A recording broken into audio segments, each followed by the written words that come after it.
Bonjour à toutes et à tous, je suis Virginie Baumann et j'ai le plaisir de vous accueillir aujourd'hui sur Instant Cactus, le podcast qui donne la parole à des individus inspirants, au parcours remarquable. Leur point commun ? Ils ont su croire en eux afin de prendre leur envol et mettre en scène leurs passions, talents, convictions et potentiel. Au-delà d'une simple valorisation de ces vécus passionnants, Instant Cactus se veut aussi une exploration des réflexions et questionnements qui ont jalonné leur chemin. En espérant que leurs parcours et leurs mots vous insufflent l'envie de prendre votre envol, je vous souhaite une très belle écoute. Pour ce nouvel épisode, j'ai le plaisir de discuter aujourd'hui avec Andreas Schwinborg, le fondateur de la plateforme Batmain. Salut Andreas, bienvenue sur Instant Cactus. Bonjour Virginie.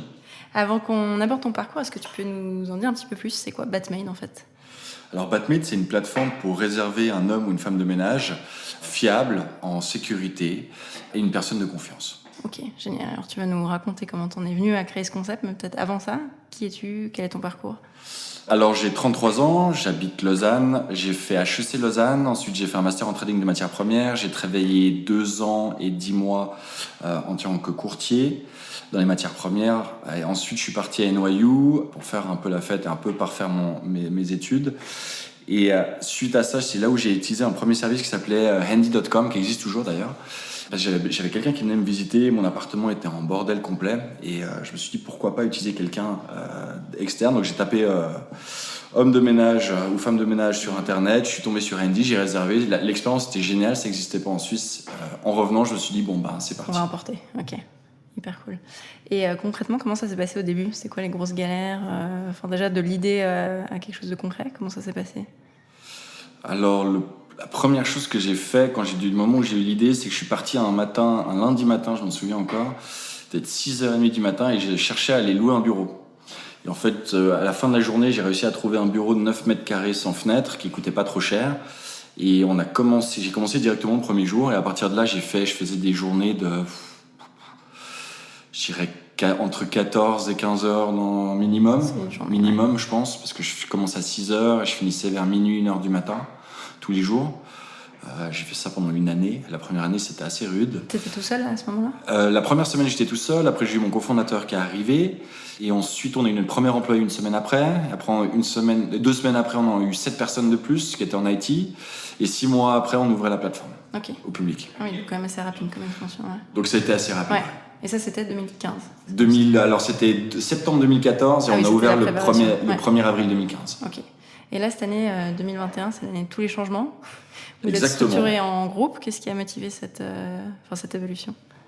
Alors, c'est quelque chose qu'on réfléchissait depuis un long moment, c'est savoir est-ce qu'on deviendra employeur ou pas du personnel.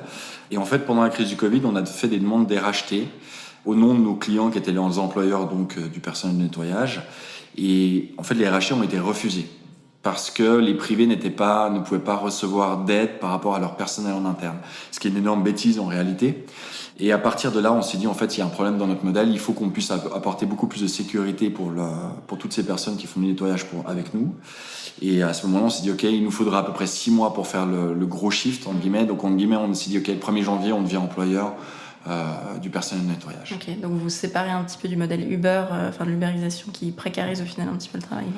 Alors c'est ça, Uber est encore un autre modèle. Uber utilisait des indépendants, qui a encore beaucoup plus de précarisation, alors que nous c'était employés, mais de nos clients. Ouais, donc nous on s'occupait en fait de toute la paperasse administrative pour les déclarer auprès des 26 SAVS en Suisse et s'occuper de l'ensemble des choses pour eux. Donc il y avait quand même beaucoup plus de sécurité pour les personnes que dans un modèle Uber. Et là, on appelle ça du placement privé. Et aujourd'hui, en fait, on est très content d'avoir fait notre changement et d'avoir plein d'employés. Il y a quand même le risque d'employés à vide. Si par exemple, on se retrouve avec une nouvelle pandémie de Covid, ce qu'on ne souhaite pas, mais j'imagine que ça a été difficile 2020 pour vous. Alors, le plus dur, ça a été en fait c'est le travail qu'il fallait faire pour faire le changement. Parce qu'il fallait voir, on avait 2000 personnes, donc on a dû voir les 2000 personnes environ 2 à 2,5 fois. Ah oui, quand même. Pour expliquer les contrats de travail. Notre contrat de travail aujourd'hui fait 16 pages, parce que les conventions collectives sont complexes. Et en gros, il fallait expliquer tout ça. Donc déjà, qui voulait venir dans ce nouveau modèle. Ensuite, pour les personnes qui voulaient venir dans le modèle, expliquer le contrat de travail. Et généralement, ils ne signaient pas tout de suite, donc il fallait qu'ils reviennent pour signer la 3e fois. Donc on se voyait. Donc en gros, ils ont fait, les RH ont fait un super boulot. Ils ont fait à peu près 6000 interviews en 6 mois. Ah oui. Intense. Donc c'était intense. On a même des gens des autres départements qui allaient aider en fait les RH pour être sûr que ça marche. En parallèle, il y avait l'IT. On a fait un travail qui était dantesque parce qu'on est parti d'une plateforme pour en créer en fait 3. Donc on a Batwork, Batsoft et Batmade. Ok. Qui respectivement servent à quoi du coup, qui adressent Alors Batwork, c'est pour trouver du personnel. Mm-hmm. Batsoft, c'est pour déclarer son personnel. Et Batmade, c'est vraiment une entreprise de nettoyage où on réserve son homme ou sa femme de ménage. Ok. Donc vous luttez pas mal aussi contre le marché noir, du coup. Alors c'est notre motto, c'est notre mission principale, c'est de lutter contre le travail au noir. Pourquoi ? Parce qu'au tout début de Batmade, j'ai fait des cours de nettoyage, donc j'ai un diplôme d'homme de ménage. Et quand j'ai fait ce diplôme, on était 25 et il y avait 24 femmes. Et en fait, en parlant avec elles, parce qu'on a eu pas mal ça a duré 2 mois et demi, donc on a eu le temps de parler, je me suis rendu compte qu'en fait, il y avait énormément, 1, de précarité, 2, de manque de compréhension par rapport au modèle suisse, comment il fonctionnait. Donc, à partir de là, en fait, c'était clair que Batmade devait devenir un projet qui était aussi social. D'ailleurs, l'intégration, on devait être quelqu'un qui accompagne les gens pour les aider à mieux vivre et pas d'être dans la peur. Parce que la plupart des gens qui travaillent au noir, ce qu'on se rend pas compte, c'est qu'ils ont une peur chaque matin. En partant au travail et en rentrant du travail. Parce qu'ils ont peur en fait que tout d'un coup quelqu'un les arrête parce qu'ils ont travaillé au noir. Et en fait, en se rendant compte de ça, on s'est dit mais en fait faut changer ça, c'est pas normal que ça continue. Ça c'était numéro 1 et 2, c'est la problématique la prévoyance. Ces personnes-là n'ont pas de retraite, donc en fait vivent dans une précarité énorme du moment où elles ont 65 ans. On a reçu d'ailleurs à peu près 5000 CV, je pense, depuis le début, de personnes qui ont 65 ans et plus. Donc ça montre bien la problématique là-dedans. Et troisièmement, c'est pour les problèmes d'accident. C'était pas assuré, donc un accident aujourd'hui, en guillemets, c'était des énormes problèmes des deux côtés. Autant du côté client parce que c'est pénal, et du côté de la personne qui se blessait, en guillemets, comment elle va faire pour payer les soins. Donc c'était une problématique qu'il fallait absolument qu'on puisse aider. Et aujourd'hui, je pense qu'on a fait pas mal de travail là-dessus, mais on a bien aidé le marché, mais il y a encore beaucoup de boulot. Ce qui est intéressant, c'est que vous êtes parti d'une problématique toute simple et au final, vous avez construit un écosystème autour de ce constat que tu as fait à New York, juste d'avoir besoin d'un homme ou d'une femme de ménage. Ça, c'est fou. Exactement. Parce qu'en fait, la réalité, c'est qu'en fait, chaque pays, il y a des modèles différents. Aujourd'hui, nous, sur notre expansion, on est employeur dans tous les pays. Mais ce qu'on voit, c'est que nos compétiteurs dans les autres pays ne sont pas employeurs, la plupart. Okay. Donc c'est ça qui est intéressant à regarder, c'est qu'eux sont restés dans entre guillemets un modèle, même ils ont des modèles de Uber, donc d'indépendants dans certains pays, et dans d'autres pays ils ont des modèles alternatifs, l'auto-entrepreneur dans certains pays, ou bien comme la France, ou bien des modèles qui ressemblent un peu à ce qu'on faisait avant du placement privé, qui existe aussi en France, il y a une grande société qui le fait. Mais on voit qu'en fait, ça c'est notre gros USP, c'est qu'on veut vraiment employer les gens et amener vraiment une possibilité de voir l'avenir avec le sourire et pas forcément avec plein de questions. Oui, plus la sécurité de l'emploi aussi. Exactement. On parlait d'écosystème, alors vous avez lancé pas mal de choses en 2021, il y a eu le Batmade Club, Batmade Dry, j'aimerais bien que tu nous expliques un petit peu tout ça. Déjà, d'où vient cette volonté d'ouvrir d'autres choses, enfin d'autres entités ? Alors pour commencer, on a Batmade Club. Batmade Club, c'est en fait nos produits de nettoyage qui sont bio et qui sont produits d'une manière complètement neutre par rapport à la nature, ce qui est génial. Mais surtout, on a envie de changer de ce qu'on voit aujourd'hui. La problématique, c'est qu'on a tellement de clients qui font des erreurs avec les produits de nettoyage. On a fait un constat que la plupart des choses qu'on nous vend dans le marché ne sont pas bonnes pour les matières qu'on a à la maison. Et à partir de là, on s'est dit qu'il faut en fait utiliser d'autres types de produits qui soient moins nocifs et qui soient qui utilisent moins de plastique. Parce qu'aujourd'hui, on a calculé, on a fait des calculs assez rapides de savoir combien de kilos de plastique les gens utilisaient par année. C'est monstrueux juste pour les produits de nettoyage. Et en fait, avec ce qu'on vient de lancer, c'est en fait des pastilles. Et on reçoit juste des pastilles par mois à la maison, ou tous les 3 mois, ou tous les 6 mois, un peu par rapport à ce qu'on a besoin. Et on les glisse dans une bouteille. Donc nous, on fournit la première bouteille, et après, les gens gardent la bouteille, donc il n'y a pas de plastique. Et le papier qu'on envoie, il est biodégradable, et ainsi de suite. Et le but, c'est vraiment, en fait, de changer la manière de voir les choses dans les produits de nettoyage. Pour que ce soit pour le long terme, et pas seulement du court terme. Et ça, c'est un service qui est intégré dans Batmade, du coup, ou c'est à part ? Pour l'instant, c'est à part. On n'a pas encore eu le temps de le développer en interne. Ça va être fait dans les prochains mois. Mais on se réjouit. Pour l'instant, on va lancer aussi une offre à vie. C'est-à-dire qu'on paye un prix et à vie, en fait, on reçoit les produits de nettoyage tous les 6 mois chez soi. Et le but, c'est d'avoir vraiment un prix qui soit tiré vers le bas. pour qu'en fait vraiment on fasse un changement pour la planète. Et je pense que ça tombe, c'est un hasard qu'il y a eu le rapport de l'environnement qui est sorti cet été. En fait, ça va exactement dans cette lignée-là qu'on veut pas que les gens consomment autant de plastique pour des bêtises comme ça. Surtout que sur les produits de nettoyage, sauf erreur, les filières de recyclage sont pas terribles parce que les plastiques colorés, c'est compliqué à recycler. Donc, exactement. Et après, on a Batmé Dry. Donc Batmé Dry, c'est un pressing en abonnement. On paye 99 francs par mois si on ne prend pas sur du long terme. Et on paye 79 francs par mois si on prend sur une année. Et grosso modo, on a le droit à avoir 5 kilos par semaine qui sont lavés, repassés et mis dans des sacs. Donc un service de pressing, en moyenne, on est 3,5 fois moins cher que n'importe qui en Suisse. Et ça fait un carton. Donc on a ouvert ça en avril le 1er à Lausanne. Et là, on va en ouvrir beaucoup dans les prochains mois. Là, on est déjà en train d'en regarder pour 4-5. Et on aura l'objectif, c'est vraiment de changer aussi le marché là-dedans, parce qu'on voit trop de personnes qui s'occupent encore de leur pressing eux-mêmes et qui utilisent même pas de boîte parce que c'est cher aujourd'hui d'aller juste mettre tous ses habits dedans. Et l'objectif, c'est vraiment de changer cette mentalité en disant, voilà, vous pouvez récupérer votre temps. Et nous, on fait du volume, donc on est prêt à avoir des prix en fait qui sont beaucoup plus bas que le marché et qu'on se dit que 79 francs, ça représente 18 francs et quelques par semaine. C'est rien. Pour 5 kilos, 5 kilos, c'est beaucoup. Et en plus, ça prend aussi le dry, hein. Donc vraiment le cachemire, les choses comme ça, ou les vestes, ça fait partie. Donc voilà. Ok, donc tout un écosystème. Et à côté de ça, il y a une expansion géographique. Exactement. En Europe, donc Paris, je crois Milan, Varsovie, sauf erreur. Exactement, donc on a ouvert Paris en mai, on a ouvert Milan et Varsovie il y a bientôt un mois, dans 2 semaines ça fera un mois. On ouvre l'Allemagne dans 2 semaines, donc on a 2 villes en Allemagne qui vont ouvrir dans 2 semaines, les 2 autres villes en Allemagne vont ouvrir dans 2 mois. Amsterdam qui va bientôt ouvrir aussi, on a la Belgique qui va ouvrir aussi bientôt, et Vienne. Okay. Voilà. Alors on a certaines choses qu'on gère depuis le groupe, donc ici depuis Lausanne, ou bien l'IT par exemple, où on a un grand bureau avec 35 personnes à Varsovie. Mais sinon, on va avoir pas mal de personnes aussi sur place qui vont gérer tout ce qui est opérationnel, le développement business et ainsi de suite. Okay. Et de gérer cette expansion en parallèle de tous les développements que vous avez menés au printemps, c'est se disperser ou bien ça Alors fait beaucoup de choses sont arrivées en même temps, c'est vrai. Aujourd'hui, notre plan, c'est que autant que ce soit les produits ou le pressing, c'est une vision plutôt long terme. Batmid va évoluer à terme sur un service qui va être beaucoup plus hôtelier à la maison, avec différents types de services. Donc il n'y aura pas seulement le ménage ou le pressing ou les produits de nettoyage, mais il y aura beaucoup d'autres choses. Donc là, on est en train de faire un test en ce moment même au showroom. Donc on a un showroom où on fait du test et on fait passer les gens sur des mock-ups de sites, qui ne vont pas être les mock-ups finales, mais c'est juste pour comprendre, entre guillemets, un petit peu comment les gens réagissent, qu'est-ce que les gens veulent. Et on va arriver avec une solution qui est assez inédite, en fait, avec quelque chose qui est beaucoup plus développé et profond dans le service en lui-même. Et en fait, ça va être un mix de tout ça. Ok, voilà. Teasing. Quand tu dis les gens, c'est quoi la cible, le cœur de cible ? Alors, il y aura un peu pour tout le monde. C'est-à-dire qu'on sait bien aujourd'hui que le nettoyage à domicile, c'est pas, entre guillemets, pas toute la population peut se le permettre. On est bien conscient de ça. Aujourd'hui, nos clients, par contre, la grande majorité de nos clients, ils vivent dans des 2 pièces et demie. Quand on a lancé Batmid au début, je m'attendais plutôt que ce soit des villas ou des 4 pièces et demie, 5 pièces et demie. Mais en fait, pas du tout. On a une partie de nos clients qui font partie, bien sûr, de cette clientèle-là. Mais la grande majorité, c'est plutôt des petits appartements.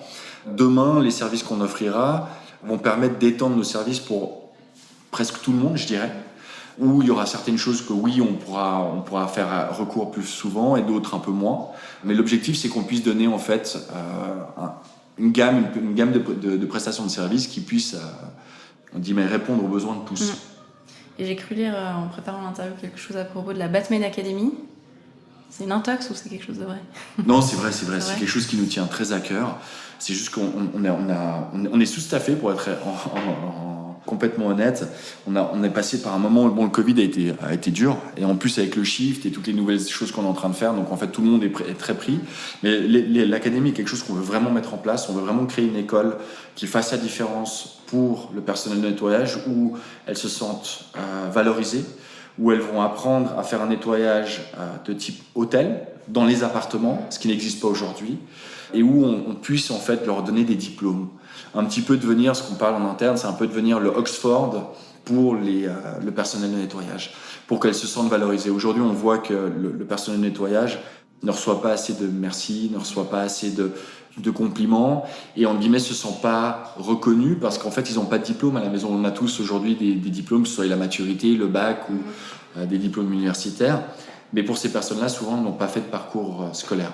Donc aujourd'hui, le but, c'est aussi de pouvoir leur donner en fait un sorte de papier qui puisse reconnaître leurs valeurs et où elles puissent aussi, si un jour elles cherchent à aller travailler ailleurs, les positionner sur le marché. Exactement. Ouais. Parce que je sais qu'il y a des initiatives cantonales qui existent sur la valorisation des acquis et des compétences. C'est pas le cas dans ce domaine-là? Alors, c'est très différent. Ce que fait l'État, c'est très générique. Moi, je te pose la question, j'ai aucune idée. Non, mais c'est juste.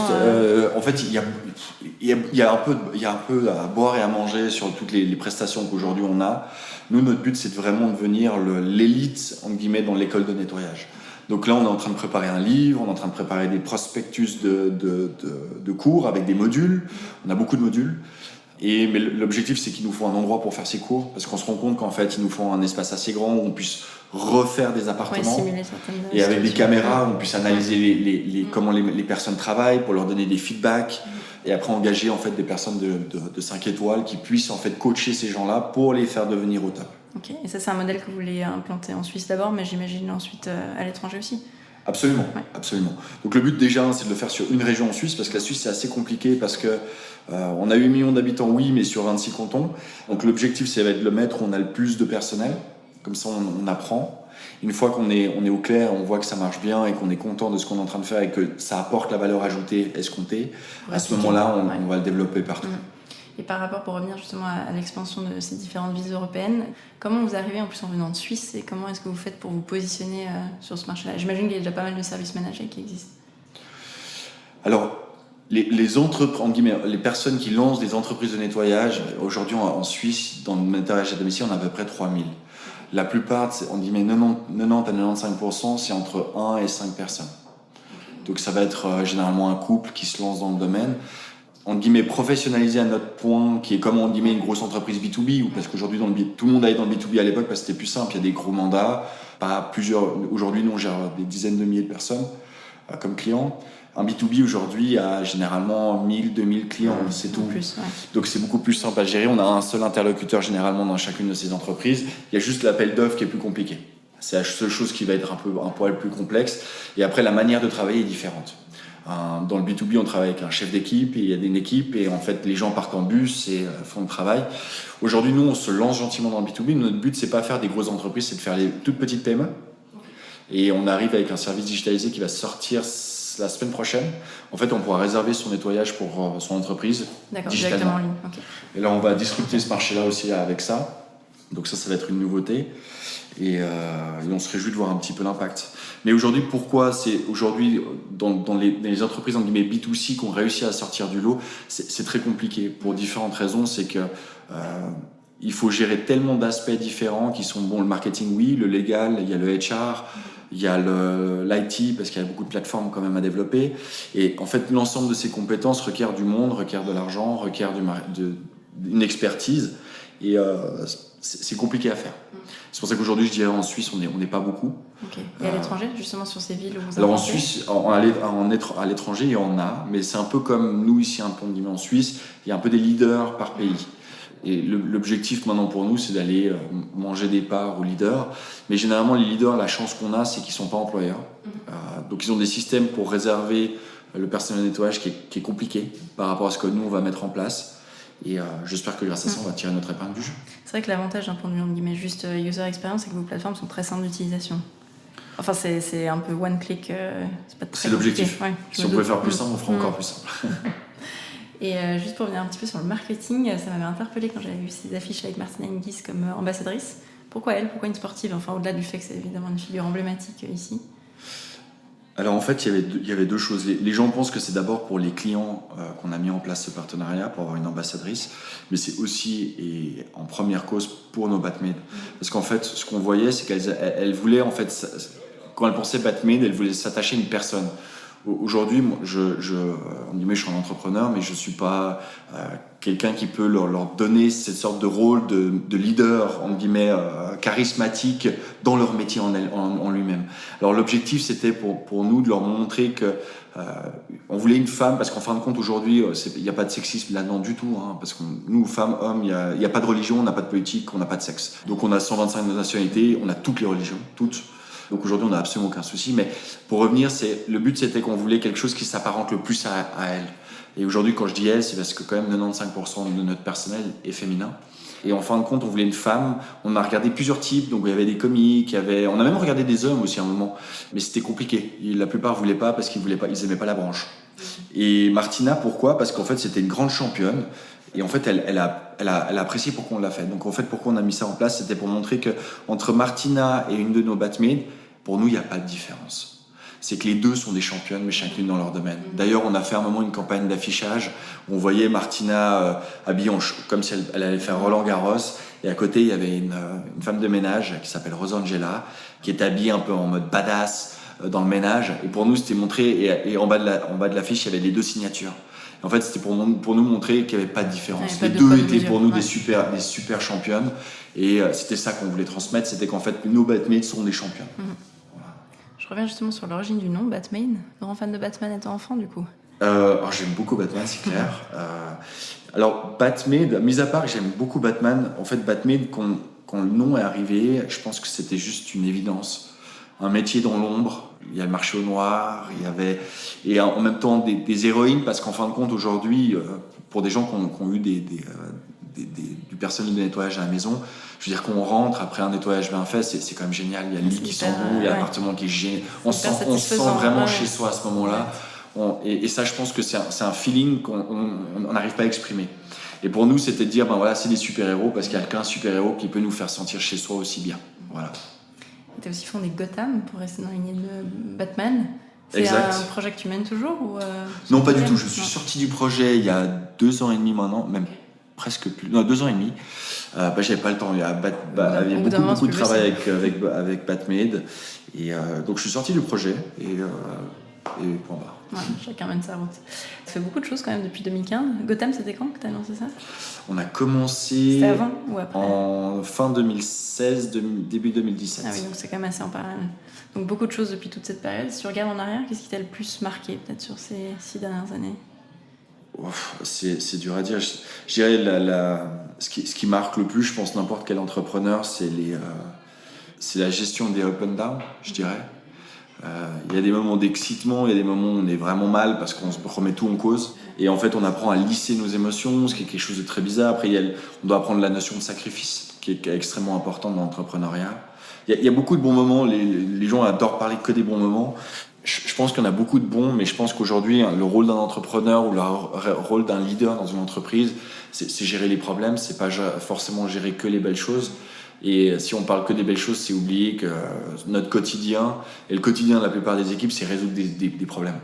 Ce que moi j'adore personnellement, je trouve que c'est génial de résoudre des problèmes, mais c'est un métier qui est rude. Ouais, c'est une charge mentale énorme aussi. C'est une charge mentale qui est énorme et il faut juste passer outre. Mais sinon, l'aventure, je recommencerai demain. Je recommencerai demain. La plus grosse galère, du coup, tu veux nous raconter ? La plus grosse erreur. Erreur ou galère, juste qui n'était pas forcément une erreur, mais qui. On fait plein d'erreurs. Je pense qu'aujourd'hui, pour nous, les erreurs, c'est en fait de l'apprentissage. Donc je vois pas, c'est comme quand je vois des gens qui tout en coup avec des sociétés peuvent pas en guillemets s'arrêter d'un jour ou l'autre. Écoute, je veux dire, pour moi, il n'y a pas d'erreur, il y a pas. Je trouve que c'est génial déjà d'essayer des choses. Mais je dirais quelles sont les grosses problématiques qu'on a pu avoir. Je pense que on prend beaucoup de maturité sur le niveau du travail et on apprend beaucoup sur soi-même. On apprend en fait où on doit aller limite c'est comme je mets souvent le parallèle avec des sportifs d'élite et en fait quand on veut pousser vraiment une entreprise à fond, tout le monde se donne comme si on était en championnat du monde.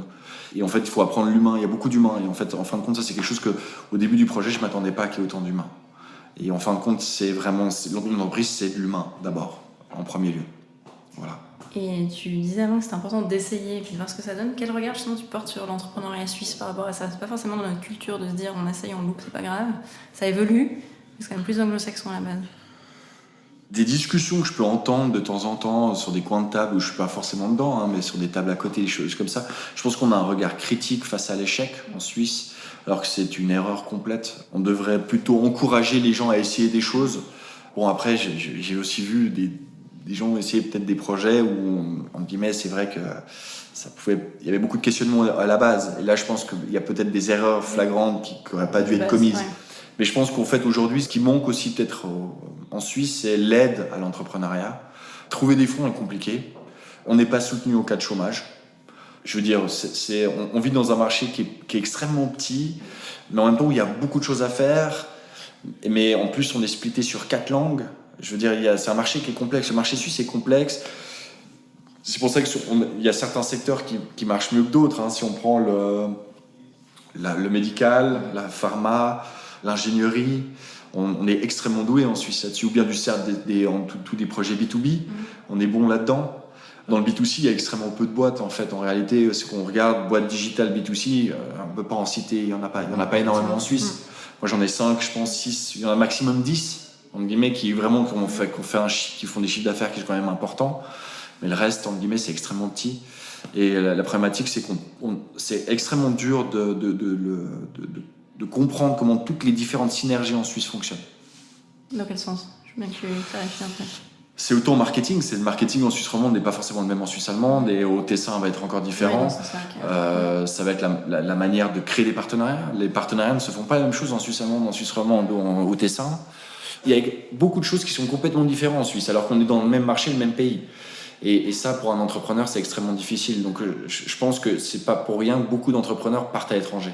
En France, en Allemagne, à Londres, en Italie.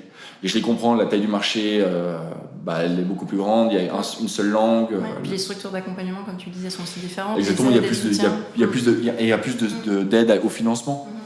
C'est dur de trouver du financement en Suisse. À moins que tu aies un projet de tech révolutionnaire, effectivement, si tu es sur des projets digitaux B2C, c'est difficile de percer. Parce que les concours et les incubateurs sont assez rudes.